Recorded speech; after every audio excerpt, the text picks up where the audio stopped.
Midi 14h, Sud Radio, la France dans tous ses états, le face-à-face. L'Amérique change de visage aujourd'hui. Hello Washington and hello America. We're going to stop the invasion of our borders. We're going to reclaim our wealth and we are going to make America great again. Vous êtes bien sur Sud Radio, on entend la voix tonitruante du président des États-Unis d'Amérique, M. Donald Trump, et nous avons dans ce studio, est-ce que je peux dire que vous êtes un des représentants de cette Amérique-là, du Trumpisme, Nicolas Conquer, bienvenue sur Sud Radio, merci d'être en studio avec nous pendant une heure pour débattre à bâton fleuri, on va pas dire à bâton rompu de cet enjeu qui aujourd'hui est essentiel au cœur du débat politique français. Vous êtes porte-parole de Republican Overseas, au-delà des mers. Alors j'ai quand même changé de casquette parce que c'était un engagement que j'ai eu pendant 6 ans et je viens de lancer un think tank en même temps que la sortie de mon livre, mais de fait je reste attaché à cette sensibilité, aucun reniement, une prolongement. Vous la représentez dignement et courageusement, vous avez été ancien candidat du Rassemblement National dans le département de la Manche, donc c'est pour ça que vous faites allusion au Wisconsin et le Cotentin. C'était d'ailleurs la circonscription d'Alexis Tocqueville. Tout à fait, un libéralisme dont nous allons parler, et souvent je dis moi-même, attention, l'Europe ne va pas, enfin certains disent l'Europe ne va pas des Alpes aux Rocheuses, mais plutôt de l'Atlantique à l'Oural. C'est le débat du jour. Et puis vous êtes surtout fondateur de Western Arc, l'Institut transatlantique pour le renouveau occidental. Rien que cette phrase dit toute la teneur de ce débat et de votre engagement. Est-ce que je peux me permettre de dire que vous êtes tout simplement un rédempteur d'un atlantisme décomplexé? Voilà. Oui, alors il faut assumer cette étiquette-là, mais effectivement, j'apporte une voix qui me semble nécessaire parce qu'elle est caricaturée, elle est passée à couvert. On vient de sortir de 50 ans d'atlantisme vassalisé, dont notamment tout le courant de la French American Foundation, avec ses fameux Young Leaders qui nous ont donné 2 présidents. Emmanuel Macron, François Hollande, qui ont donné beaucoup de personnes issues, donc qui sont donc dans le personnalité médiatico-politique. Et je pense que désormais, on doit apporter un nouveau regard plus apaisé vers l'atlantisme et d'affirmer notre souverainisme. Et je pense que j'ai un poste d'observation assez singulier en tant que binational pour créer ce pont transatlantique. Alors, plus que lors de son premier mandat de 2016 à 2020, le président des États-Unis, Donald Trump, s'est réinvité, j'allais dire aujourd'hui, dans la vie quotidienne de la politique française depuis ce nouveau mandat. Est-ce que vous dites le titre de votre livre, je le rappelle, vers un Trump français, colère française, miroir américain. Fayard, vous dites voilà, vous le montrez à l'antenne, ce n'est pas un modèle, c'est un miroir. Vous croyez sincèrement que la personnalité de Donald Trump, que ses valeurs, que ce qu'il représente, peut à un moment donné correspondre à l'attente du peuple français et de ce vieux continent européen dont vous estimez qu'il est un petit peu mal en point, qu'il a besoin d'un coup de fraîcheur, de se retrouver, de se repositionner? Alors tout d'abord, c'est nécessaire d'apporter un petit peu de désenfumage médiatique sur ce que représente Trump. On a vite fait vouloir le caricaturer à ce showman, son arrogance, producteur de son propre show de télé-réalité. Dans le fond, il est surtout l'héritier d'un courant plus profond et aussi d'une Amérique en crise. Il émerge pas de manière spontanée et il est le fruit en fait de batailles qui ont été menées dans la sphère culturelle et qui ont trouvé une incarnation de manière politique et qui l'ont ramené donc une première fois, puis une deuxième fois à la Maison-Blanche avec le comeback historique que personne ne voyait venir. Et donc, pourquoi est-ce que ça fait écho à des propres crises et des fractures qu'on peut vivre en France? Tout d'abord, je le développe dans mon livre, notamment à travers cette Amérique oubliée, cette Amérique profonde. Il y a toujours ce mythe des 2 Amériques, l'Amérique progressiste et en fait l'Amérique qui est un peu ringarde, poisseuse du vieux Sud, avec des gens qui sont accrochés à leur flingue, obèses, qu'on voudrait caricaturer. Et je pense qu'on applique cette même clé de lecture, notamment en France, avec cette France périphérique où il y aurait les gagnants de la mondialisation qui sont ces élites mondialisées des villes et ces pecnos de la France périphérique qui sont vraiment traités avec un mépris, alors que ces gens-là, ils n'ont pas forcément les mêmes aspirations, mais ils ont cette même dignité silencieuse. Et c'est notamment à travers ce double parcours politique de chaque rive de l'Atlantique où j'ai vraiment pu superposer certaines des colères sourdes, des préoccupations quasiment mot à mot. Là où j'étais donc dans le Nord Cotentin, dans le Val-de-Serre, j'ai entendu des préoccupations qui résonnaient avec ce que j'ai entendu des plaines du Midwest, notamment donc Minnesota qui est au cœur de l'actualité actuellement, mais qui laisse à entendre qu'il y a a pas forcément une volonté de vote de rupture, mais plutôt une réponse à différentes crises et une fatigue démocratique, de ce mépris technocratique qui, selon moi, appelle à une réponse qui pourrait s'inspirer du Trumpisme. Vous l'aurez sans doute compris en me lisant, il n'y a pas une volonté de transposer un vulgaire copier-coller du Trumpisme. C'est d'ailleurs une question que je pose. Et je suis vraiment dans la description d'un phénomène politique qui arrive à un moment qui est pour moi pas seulement américain, qui est pas seulement français, mais véritablement occidental. Et c'est ce que je me propose de faire à travers le think tank Western Arc.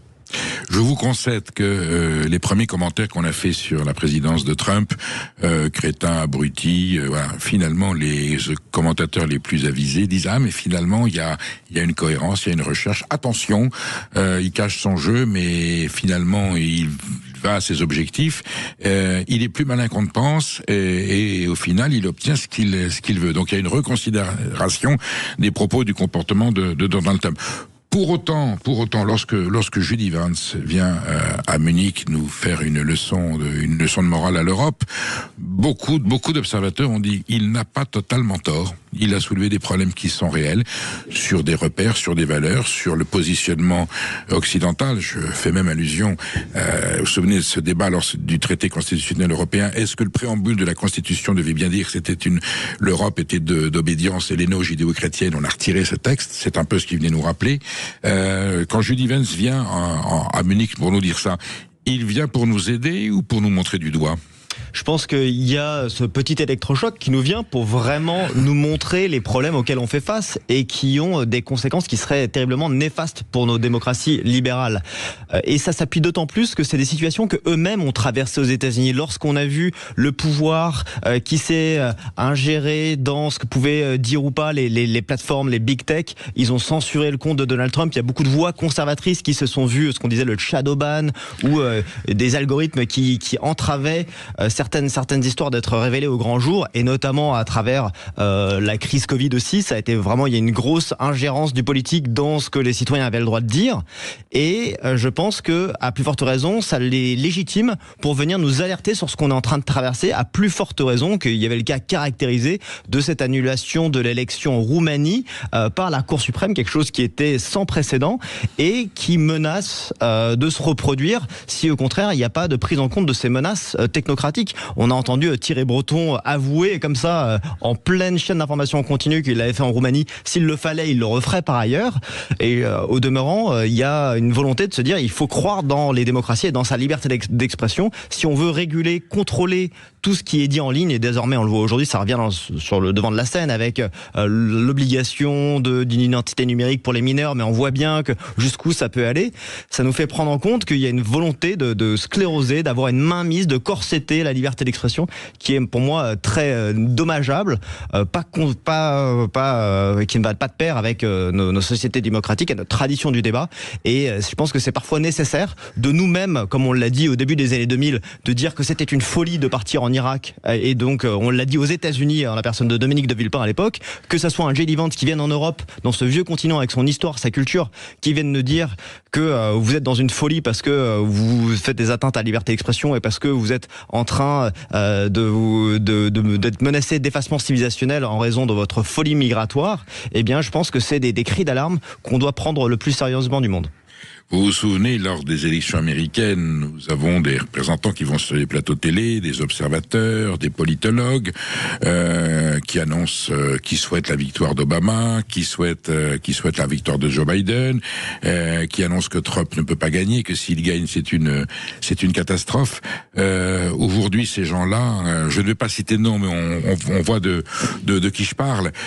Aujourd'hui, ces gens-là sont dans le désarroi le plus total. Cette gauche bien pensante, social-démocrate qui vouait Trump aux gémonies, et ils se rendent compte que finalement le nouvel atlantisme, puisqu'ils sont pro-américains, et ils rêvent d'une Amérique démocrate, en oubliant que les démocrates ont été très bellicistes aussi, et que peut-être que si Joe Biden avait gagné cette élection, on serait dans une situation, à mon avis, un peu plus problématique qu'avec l'élection de Trump. Comment vous positionnez cet intellectualisme français de gauche fasciné par les démocrates, Comment est-ce qu'aujourd'hui ça peut encore tenir? Je pense qu'ils se font une idée des États-Unis qui est une idée fausse. Ils idéalisent cette Amérique un peu lumière et sur laquelle on a un peu ce récit qui nous est servi à la naphtaline et qui est absolument déconnecté. Et d'ailleurs qui nous est servi aussi dans la pop culture. L'Amérique que moi je connais, c'est pas celle de Netflix. C'est une Amérique profonde qui a sans doute une autre vision du rêve américain que celui qu'on vous vend sur Instagram et TikTok. C'est une vision un peu digne, sans doute moins avec des paillettes, mais qui répond à des aspirations. Et ça, encore une fois, ça fait écho à certaines aspirations que des agriculteurs, des ouvriers, des gens qui sont en première ligne en France peuvent aussi avoir cette aspiration-là et refusent ces injonctions de ces gagnants de la mondialisation heureuse qui voudraient vous dire quel est le mode à suivre, quitte à, encore une fois, dissoudre leurs identités. Donc, je pense qu'effectivement, ils sont pas dans une lecture rationnelle, ils ont un biais de perception et une espèce de confirmation. Et alors, je pense que leur masque est complètement tombé, où on voit qu'ils sont pas là pour éditorialiser. Ils font, c'est des experts, enfin, c'est des activistes déguisés en experts qui nous servent leur soupe sans contradiction.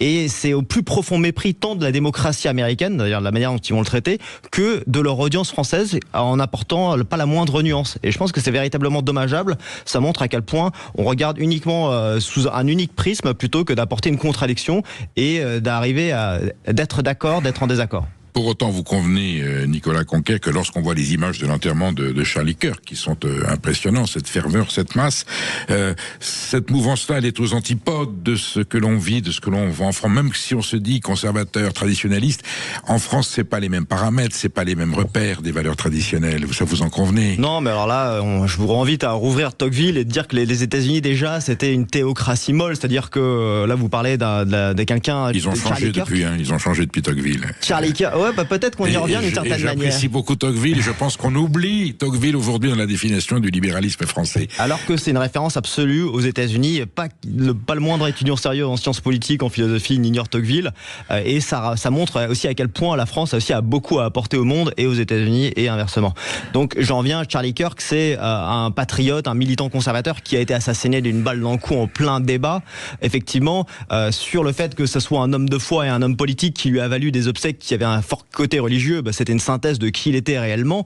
Nous, on peut avoir un regard un peu plus distant vis-à-vis de la foi en France, ça fait sourire, ça fait lever les épaules, mais ce que ça dit, au-delà de ça, c'est les atteintes sur la liberté d'expression, où désormais, des adversaires viennent démoniser des gens qui ne sont de simples militants et qui n'ont que pour arme leur micro, et je pense qu'il faut rendre honneur à ça, il faut arriver à défendre cette liberté d'expression, que vous soyez d'accord ou non, eh bien ça se passe en débat. À partir du moment où on arrête le débat, c'est le début de la violence politique, et ce qu'on a vu aux États-Unis, moi je craignais que ça vienne prendre souche en France et se reproduire, et donc c'est en ce sens que j'ai organisé un hommage à Charlie Kirk en septembre dernier, pour justement rappeler que vous soyez ou non Charlie Kirk, eh bien hier nous étions Charlie, aujourd'hui nous sommes Charlie Kirk, que ça vous déplaise ou non, il faut accepter que cette liberté d'expression puisse avoir lieu. Vous restez avec nous. Perico Légas reçoit Nicolas Conquer, auteur de Vers un Trump français. Surtout, vous nous appelez au 0826 300 300. Emmanuel Galasso attend votre appel. Je vais continuer cet échange passionnant avec Nicolas Conquer. On va parler des deux tragédies qui sont passées avec ICE.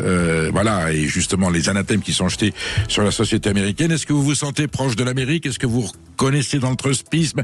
Est-ce qu'il y a des choses à prendre, des choses à jeter? Je suis sûr que ça vous interpelle, que ça vous questionne. Et je sais que comme il n'est pas un adepte de la langue de bois, au contraire, Nicolas Conquer répondra à vos interventions, à vos observations avec le courage et la pertinence qu'on lui connaît. À tout de suite sur Sud Radio. Midi 14h, Sud Radio, la France dans tous ses états. Vous êtes bien sur Sud Radio et je reçois Nicolas Conquer, auteur de Vers un Trump français. Y a-t-il des colères françaises qui ressemblent aux colères américaines? Modèle non, dit Nicolas Conquer. C'est un miroir et c'est édité chez Fayard. Nicolas Conquer, les forces politiques en France qui pourraient porter cette vision du monde et cette approche de l'État-nation, de l'Europe, du continent, c'est plutôt la droite française. Vous avez été vous-même d'ailleurs candidat du Rassemblement national dans la Manche. Vous étiez en phase totale avec la doctrine du RN, ou vous étiez nuancé quand même par rapport, sauf que vous avez l'air de dire c'est quand même eux qui seraient le plus proches de cette solution. Alors le point particulier sur mon aventure aux législatives de 2024, c'était lors d'une dissolution, j'étais dans le cadre d'une alliance, donc une alliance LR portée par Ciotti, désormais l'UDR, portée par le RN. Je rappelle que je n'ai plus d'affiliation avec ces partis à l'heure actuelle. Mais vous l'avez été, c'est deux, vous aviez trouvé chaussures à votre pied à un moment donné. C'est un contexte assez inédit, ça s'est fait en 3 jours, j'en parle dans mon livre. Parce que voilà. Ça s'est passé en 3 jours. On est bien d'accord, et l'enjeu, c'est surtout de partir du principe qu'il y a un parti majoritaire et il y a des partis satellites. Et pour moi, ça correspond à une attente tant de la population que sans doute un modèle qu'on pourrait avoir aux États-Unis avec moins un parti vertical qu'une archipel comme on peut avoir aux États-Unis. C'est des partis très décentralisés avec des voix qui peuvent se singulariser, être distincts sur une tonalité, sur un registre particulier, plutôt que d'être comme un seul homme à obéir à une ligne du parti. Donc moi, effectivement, c'est ce qui m'a séduit sur le coup. En ce qui concerne ceux qui pourraient être les plus proches d'une prise de position telle que voulue par Donald Trump, c'est pas spécifique à la droite, à la gauche ou au centre. Quand Donald Trump dit l'Amérique d'abord, je pense que c'est audible pour n'importe quel souverainiste de dire la France d'abord. Que vous soyez un lecteur de Marianne de Franc-Tireur, un auditeur de Sud Radio ou de Nova, c'est des choses sur lesquelles on doit pouvoir intégrer ça, que c'est pas une honte et au contraire c'est même une revendication et une attente d'une grande majorité de la population française. Donc effectivement, c'est quelque chose qui est pas préempté mais qui est porté par les formations de droite qui peuvent arriver à s'unir autour d'une plateforme commune. Aujourd'hui, la question n'est pas d'ailleurs un paradigme gauche-droite, comme le dit d'ailleurs Donald Trump et différentes personnes de l'administration au forum de Davos, ce fameux club de milliardaires où ils étaient la semaine dernière en Suisse, où désormais le temps des mondialistes est terminé. Désormais, c'est l'heure des patriotes. Et ça, pour le coup, et vous l'avez reconnu tout à l'heure, Donald Trump a une certaine forme de constance, une colonne vertébrale idéologique où il martèle ce sujet-là depuis déjà son premier mandat lorsqu'il intervient aux Nations Unies où il dit mais le temps des mondialistes est derrière nous. Donc en soi, si ça peut trouver un écho, c'est pas forcément spécifique à une figure ou une coloration politique. Pour moi, c'est une plateforme assez large, commune, et qui fait réponse à toute cette ère mondialiste dont il est grand temps qu'on ferme le chapitre. Nicolas Conquer, une récente étude d'opinion diffusée par Grand Continent qui défraye la chronique aujourd'hui, avec notamment Raphaël Liorca, dit qu'il y a un patriotisme français, qu'il est réhabilité le patriotisme. Les Français, le peuple français révoque son patriotisme, mais pas son nationalisme. Je vous rappelle que le patriotisme français, bien sûr qu'il faut être patriote, que nous avons, nous, des paramètres et des valeurs qui sont nées de 1789. La Déclaration des droits de l'homme et du citoyen, c'est une déclaration française. Elle participe de la création des États-Unis en 1776. Là-dessus, nous avons un destin commun, des valeurs communes. Pour autant, aujourd'hui, ça n'a rien à voir. Toutefois, je vous demandais votre engagement au RN pour vous dire, vous êtes donc à un moment donné, vous avez été lié, vous êtes impliqué dans la vie politique française, vers un Trump français. On va mettre les pieds dans le nugget, c'est le cas de dire. Vous êtes plus bardéliste et maréchaliste. Quand je dis maréchaliste, je parle de Marion Maréchal, que Le Peniste par rapport à Marine ou que Tanguy par rapport à Jean-Philippe Tanguy. Mais vous pouvez me dire non, c'est peut-être chez les Républicains que je pourrais trouver quelqu'un qui porte ces valeurs, voir à horizon, est-ce qu'Édouard Philippe est un Trump potentiel, ou Bruno Retailleau, ou Laurent Wauquiez, voilà, mais plutôt au RN, dans les nuances qui sont au RN aujourd'hui, je pense que vous êtes plus proche d'un Bardella d'une Marion Maréchal que d'une Marine Le Pen et d'un Jean-Philippe Tanguy. Moi, mon livre, il répond surtout à une soif d'incarnation qui se manifeste par les Français, du fait que lors des élections législatives de 2022, le premier parti de France était l'incarnation, c'est-à-dire que l'offre politique répond plus aux attentes. Ensuite, en ce qui concerne les lignes, vous l'avez dit, il y a des gens avec qui j'ai plus de sympathie et d'affinité, même on peut avoir des désaccords francs. Vous savez, Jean-Philippe Tanguy, c'est un excellent tribun, mais il est très souverainiste et opposé au canal Atlantique. Édouard Philippe, et à lui, c'est un atlantiste parce que c'est un young leader. Mais est-ce que Trump n'est pas un méga souverainiste américain ? Bien sûr, il défend ses intérêts et de fait, il rappelle et il encourage cela sans s'imbriquer dans les affaires des autres partis. Mais on montre aujourd'hui que c'est vraiment un modèle d'arriver à fournir de la protection, de la souveraineté et de l'identité plutôt que du libre-échange à tout va qui, justement, ont créé au cours de ces 50 dernières années de libre-échangisme la dilution des identités, la perte de repères, ce sans-frontiérisme qui a conduit à des crises majeures liées à l'immigration massive, des déracinements et également ces fractures qu'on voit avec désormais ces zones entières qui sont sinistrées parce que on n'a pas su protéger notre emploi, on n'a pas su protéger nos identités comme vous le disiez, qui désormais fait que on est ouvert aux quatre vents et menacé par tant des menaces économiques que des menaces criminelles souvent importées. Nicolas Conquer sur Sud Radio, nous appliquons le parlons vrai. Répondez-moi les yeux dans les yeux et je croirai en votre réponse. Est-ce que Donald Trump est un vrai démocrate, je ne parle pas du Parti démocrate, est-ce que ces valeurs sont vraiment démocratiques? Ou est-ce que, c'est pas une question piège, ou est-ce qu'il est en train de repenser la démocratie, de la redéfinir en disant peut-être que la démocratie, les valeurs démocratiques telles qu'on les a connues, ne sont plus adaptées au monde d'aujourd'hui et que l'intérêt national fait qu'il faut peut-être mettre en réserve ou entre parenthèses certains paramètres démocratiques qui sont plus d'actualité. Donald Trump, il a été élu et réélu, il a prêté serment à la Aucun Constitution, doute. j'y étais, non mais c'est pour ça, et c'est de bien rassurer que c'est dans un contexte particulier. Maintenant, si vous voulez dire, il respecte pas le droit international sur son intervention sur Venezuela. Je parlais vraiment des valeurs sur démocratiques. Sur le cas de fait qu'il puisse y avoir des élections libres qui se tiennent aux États-Unis. Est-ce qu'il estime que le suffrage universel, dans certaines conditions, peut desservir ce qu'il appelle lui l'intérêt national? Voilà. Ah non, je pense qu'au contraire. En plus, c'est quelqu'un qui, par sa présence scénique, c'est quelqu'un qui adore faire campagne, qui mobilise et qui est très investi dans les campagnes. Et donc, du fait, on est dans une année d'élection, il va être présent et il sait que ça fait partie du jeu de cette alternance et du jeu démocratique. Troisième mandat, il a renoncé. Il a compris que c'était pas possible. Non, mais de fait, il sait que tout le monde vient lui manger dans la main quand il dit ça. Et de fait, il entretient même l'idée d'un quatrième. Mais en Petite soi, parenthèse, qu'est-ce qu'il faudrait? Pour qu'il fasse un troisième mandat, il faudra un amendement constitutionnel. Énorme, on rappelle que c'est Roosevelt qui, en fait, c'est récent en soi, c'est parce que Roosevelt a fait 3 mandats et demi, il a terminé dans un état déplorable. Il a été élu 4 fois, bien sûr, voilà. Bien sûr, non, mais en soi, ça n'allait plus, ça a été limité, et de fait, là aujourd'hui, Donald Trump, on rappelle le choix de son vice-président, qui est le deuxième plus jeune de l'histoire des États-Unis, J.D. Vance, il a été choisi justement par un choix de bon sens pour si, soit il a besoin de reprendre sa suite à la fin du mandat, ou éventuellement avant la fin du terme de son mandat. Donc, il est tout à fait dans une logique de passer le flambeau. Donc, on peut dire que on n'est pas sûr qu'il y ait un Trumpisme, il y a un 26, parce que J.D. Vance, lui, il propose une définition de la société et même du monde très précise, un peu intellectuelle. Il a une légitimité intellectuelle avant d'être politique. Il a écrit, d'ailleurs... L'idéologue, c'est lui ou non? Est-ce que l'idéologue, c'est lui plus que l'aurait pu être Musk ou... voilà. Il y a d'autres personnes que je pourrais qualifier d'idéologues. En l'occurrence, J.D. Vance, il a écrit un livre principal là, qui s'appelle Une ode américaine, dans lequel il parle de son souvenir personnel. C'est à la fois autobiographique, mais à la fois critique d'une société en crise. Et donc, ça lui a donné cette légitimité intellectuelle. Je pense pas pour autant que ça en fait de lui un idéologue. C'est quelqu'un qui est pragmatique, qui est passé dans l'arène, quelqu'un d'ailleurs accessoirement qui a une légitimité intellectuelle. Il a été juriste à Yale, il est allé déployer parmi les Marines, et il arrive, c'est vraiment l'incarnation du rêve américain. C'est-à-dire qu'il part d'une famille qui est complètement dysfonctionnelle, avec des problèmes de drogue, de violence, et il finit vice-président à la Maison-Blanche à peine l'espace de 40 ans. C'est assez spectaculaire. Je pense pas que ce soit quelqu'un d'idéologue. Je pense qu'au contraire, c'est quelqu'un qui est vraiment très concret, ancré dans le bon sens, auquel les gens, tant des cercles élitistes de la Silicon Valley ou des places fortunées de la bourse, que des gens issus des classes populaires dont il est originaire, comme l'Ohio, arrivent à se reconnaître. Et c'est également ce qu'on attend. C'est une figure de synthèse. C'est pas quelqu'un qui soit issu de milieux technocratiques ou forcément issu du sérail. C'est quelqu'un qui arrivera à faire la réconciliation entre les élites bourgeoises et sans doute les classes populaires.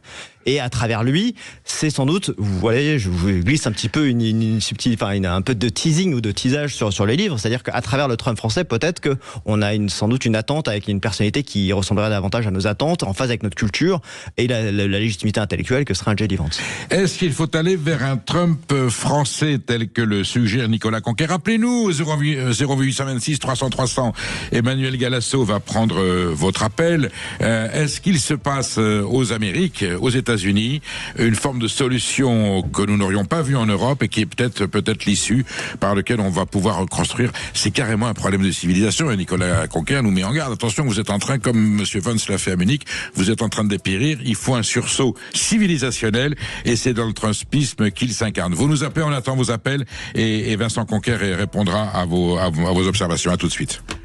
Sud Radio. Sud Radio. Midi 14h. Sud Radio, la France dans tous ses états. Perico Légas reçoit Vincent Conquer, auteur de Vers un Trump français. Les colères françaises ont-elles un miroir américain? Et appelez-nous au 0826 300 300 pour poser des questions, parce que je sais Nicolas Conquer. Qu'est-ce que j'ai dit, Vincent? Voilà. Parce que vous savez pourquoi je connais un Vincent Conquer, c'est pour ça. Donc, et je le salue d'ailleurs au passage.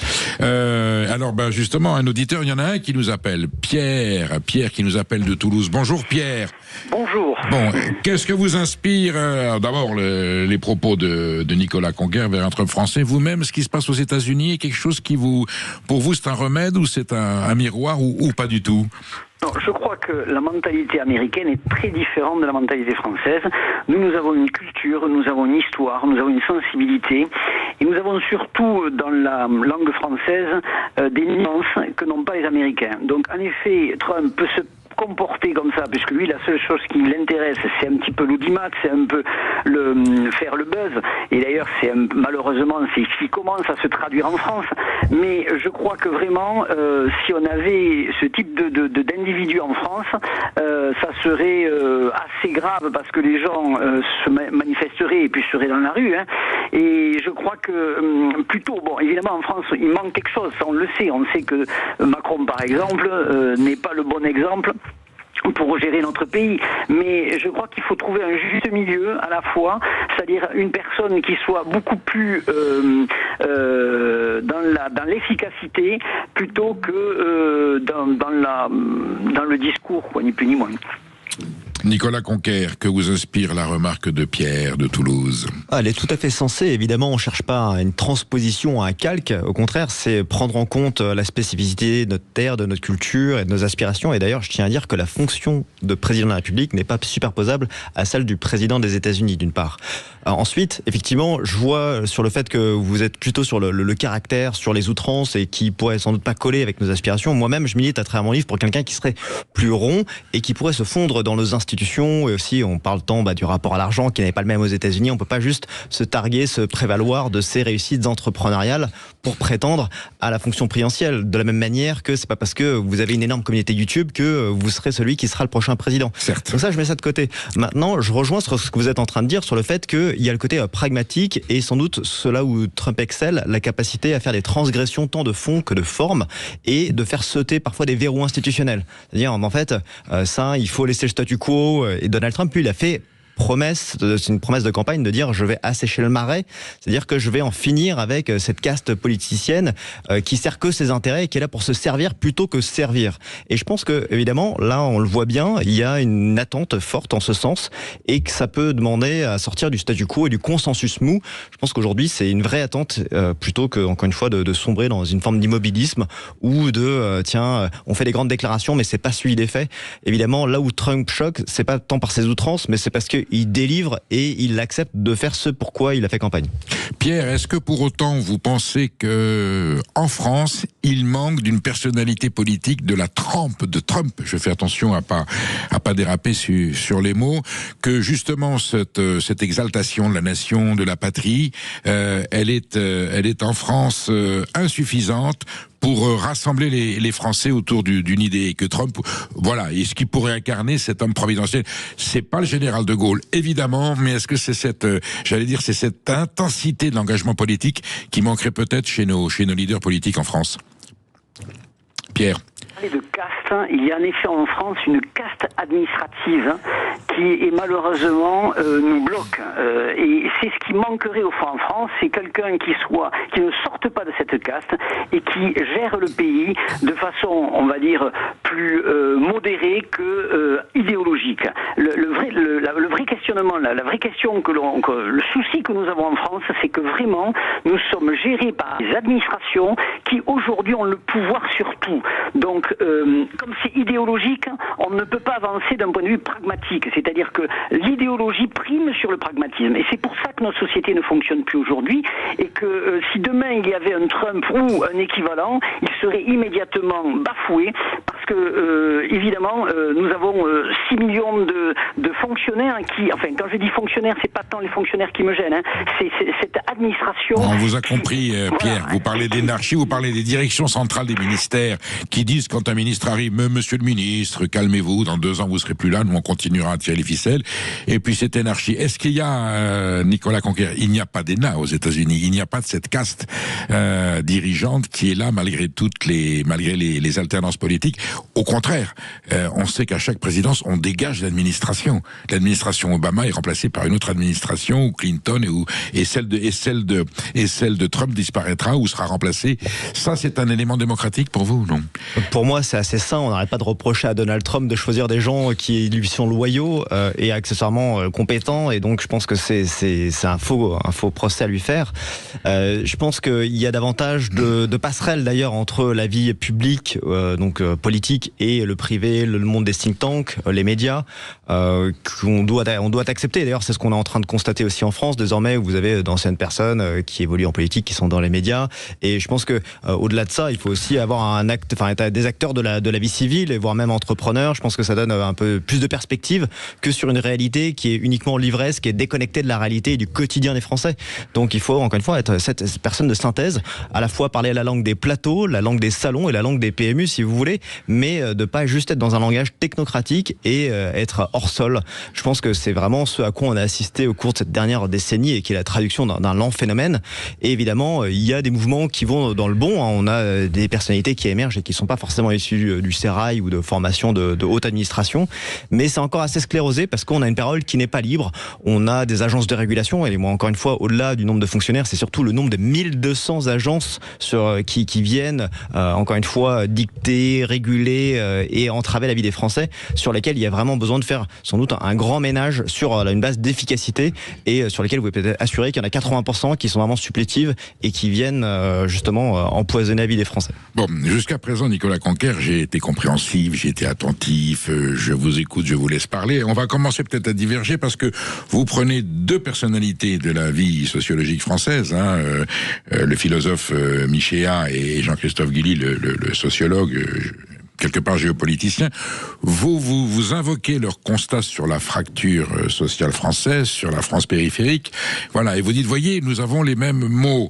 Or, ce que Michéa et Guilly dénoncent, c'est peut-être justement les travers d'un alignement idéologique sur le système américain qui aurait donc la mainmise des intérêts financiers, des lobbies, de la grande distribution. Tout ça, c'est des concepts américains. Ce qu'eux dénoncent, c'est peut-être un alignement socio-culturel trop fort sur l'Amérique au lieu de garder nos valeurs françaises qui aurait abouti à cette fracture sociale. Je ne vous autorise pas à utiliser Michéa et Guilly pour nous servir votre soupe, mon cher. Eh bien, je vais prendre le droit de le faire, en fait, de convier dans mon livre des auteurs de différentes sensibilités. Déjà, je pense que c'est une manière de dire que je suis pas sectaire et que je vais lire des gens de toute sensibilité. Et si vous lisiez ma bibliothèque, vous serez sans doute surpris par des auteurs gauchisants, voire très très à gauche.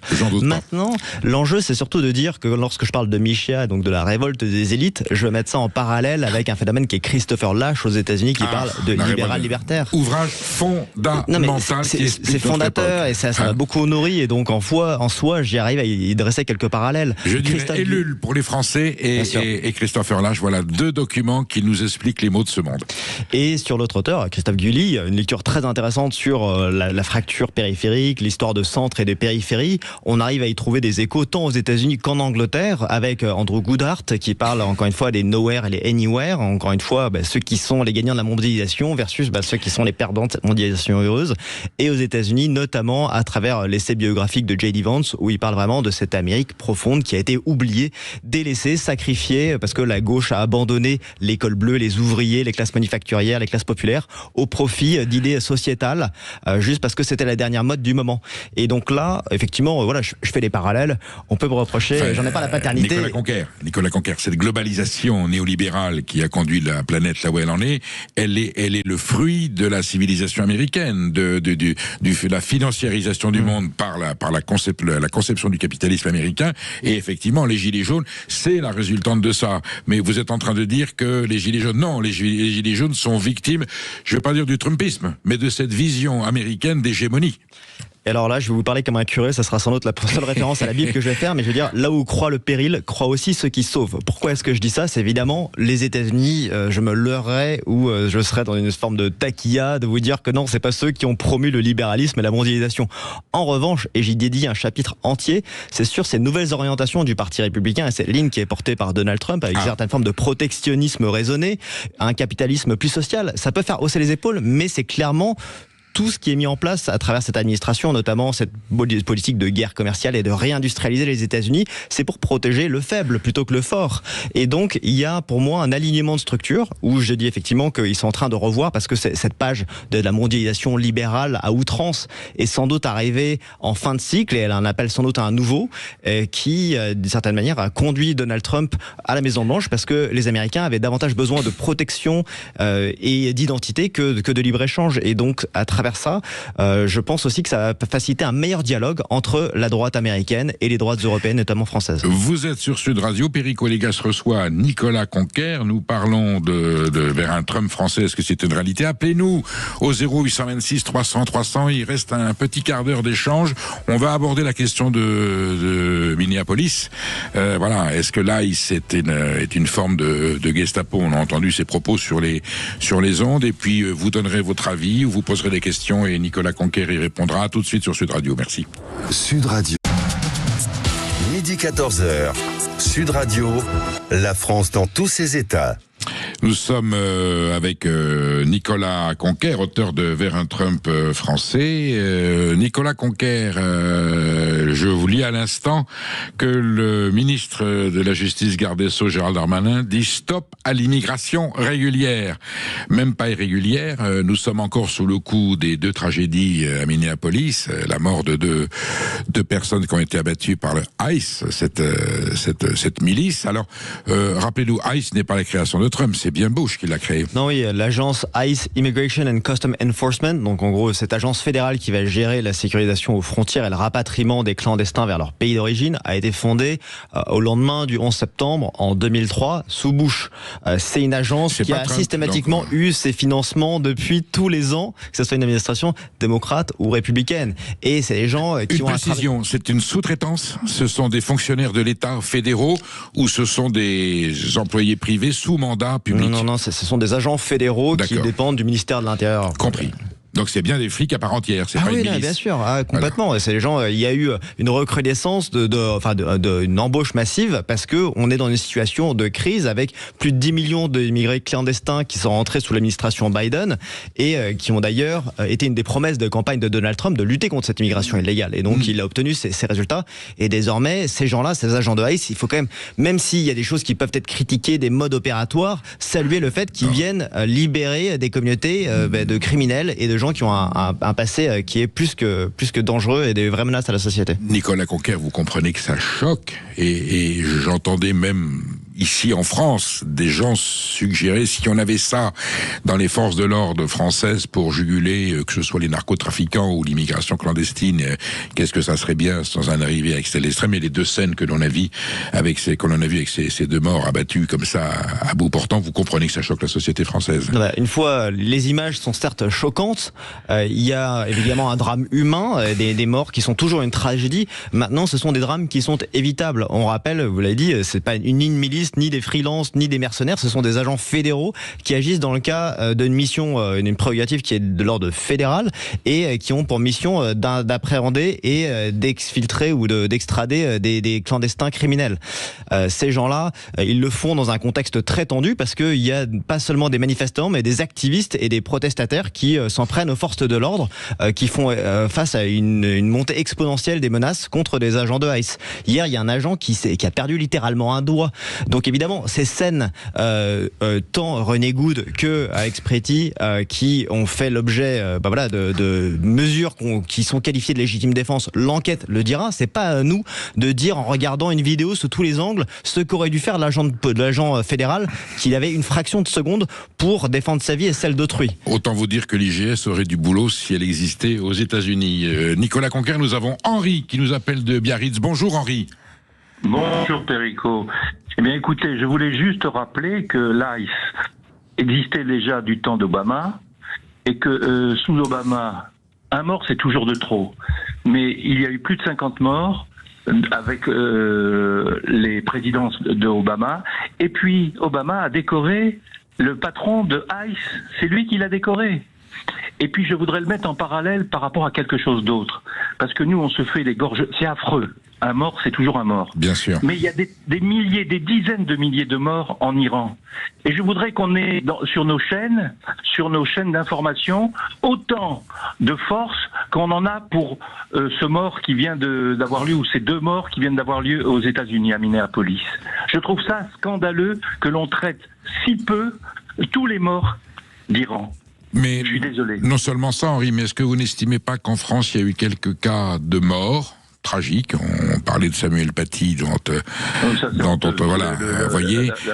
Est-ce que, sans aller jusqu'aux extrêmes que l'on a pu voir dans les images ou les interventions de l'agence ICE, est-ce que vous estimez pas que on aurait attendu des forces de sécurité françaises plus de moyens, plus de fermeté par rapport aux éléments les plus agressifs, les plus extrémistes d'une immigration militante, hein. Je n'ai rien contre les immigrés, au contraire, la France est là pour les accueillir et les intégrer, mais ceux qui ne veulent pas s'intégrer, est-ce qu'ils ont eu en face d'eux des forces de l'ordre dissuasives? C'est ça le problème, Henri, que vous posez.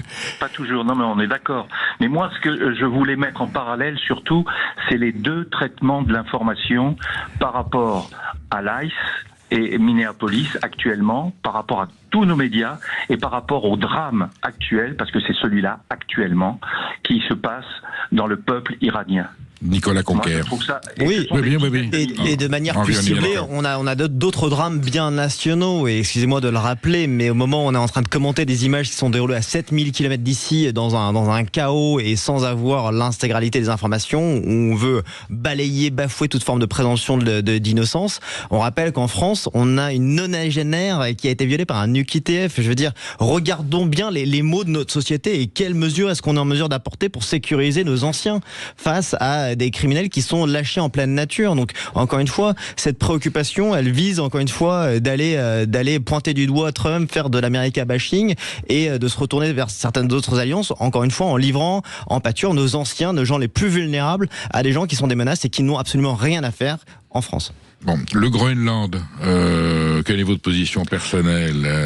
Expliquez-nous les subtilités de la pensée trumpienne qui a commencé par faire des effets de manche en disant je vais débarquer, je vais arriver, je vais l'acheter. Finalement, il trouve une solution avec M. Rudd de l'OTAN qui dit mais bon, on va mettre ça sous protection de l'OTAN. Est-ce que c'était pas un peu prémédité tout ça finalement? Alors, vous connaissez sans doute déjà bien Donald Trump qui a beaucoup, dans son art du deal, des attentes maximalistes ou des demandes initiales maximalistes, quitte à après arranger et trouver un mode de consensus et qui permet d'obtenir ces résultats. Ils sont atteints, mais ils montrent aussi le fait que nous, on regarde ailleurs. On n'a pas compris que l'Arctique et le Groenland vont être un carrefour géopolitique stratégique pour le 21e siècle. Au même titre que le canal de Panama l'a été au 19e siècle, avec la fonte des glaces, désormais ça va être une des principales routes maritimes et des corridors principaux pour tout ce qui va être l'acheminement militaire, et surtout sur le fait qu'on refuse d'assumer notre propre indépendance stratégique, notamment vis-à-vis de la Chine. Pourquoi? Parce qu'en Europe, on importe 98% de nos terres rares qui sont indispensables pour tout ce qui est sur vos téléphones, tout ce qui est intelligence artificielle, data center, alors que en Groenland, il y a ces terres rares qui ne sont pas exploitées. On n'a rien fait pour valoriser ce territoire, ni le Danemark, ni l'Union européenne. Et là, on se réveille soudainement parce que Donald Trump nous a interpellés. Est-ce que, avec un partenariat transatlantique, comme moi je le présente à travers une note qu'on a rédigée avec notre think tank Western Arc, on peut aboutir à ce que ça soit sécurisé et qu'évidemment on puisse sortir de cette dépendance stratégique vis-à-vis de la Chine, qui est une grave erreur géopolitique. Alors je vous relance, Nicolas Conquer, peut-être que ce sera l'occasion d'une nouvelle invitation. À ceux qui vous opposent, vous êtes dans du Cotentin au Wisconsin, et à ceux qui vous disent non, on va rester continentaux et ça sera de l'Atlantique à l'Oural, comme l'avait prédit le général de Gaulle. Qu'est-ce que vous répondez à ceux qui vous disent mais je préfère du Cotentin au Wisconsin, je préfère de l'Atlantique à l'Oural? Qu'est-ce que vous en pensez? Non, mais encore une fois, c'est une année particulière parce que c'est l'année anniversaire du 250e anniversaire de l'indépendance américaine, pour laquelle les Américains n'auraient pas été indépendants si ce n'avait pas été l'action de la France et de brillants officiers comme Marquis de Lafayette, Rochambeau, et en soi il y a une histoire qui est liée, et notamment d'ailleurs je rends hommage aux Corses, mais la Constitution américaine est inspirée de Pascal Paoli. Donc il y a beaucoup d'échanges qui ont nourri notre histoire durant ces 250 ans, une histoire récente, et qui peut-être ce lien transatlantique qui n'a pas révélé toute sa force ou son mystère, et la longue vie à l'amitié franco-américaine. africaine. Bon, hier nous étions Charlie, aujourd'hui nous sommes Charles Leclerc. C'est la conclusion de votre ouvrage. Je ne suis pas d'accord, mais je me battrai, Nicolas Conquer, ici sur Sud Radio, pour que vous ayez toujours le droit de l'exprimer en ce sens. Et vous reviendrez, bien entendu, pour continuer à débattre de cet important sujet. Merci d'avoir été avec nous, Nicolas Conquer. Je rappelle votre livre Vers un Trump français aux éditions Fayard, Colère française, miroir américain. Quant à nous, nous nous retrouvons demain, et là nous allons laisser la place à notre amie, j'ai oublié Brigitte Lahaye, qui va nous parler de sujets beaucoup plus sensuels et apaisants. Merci, à demain.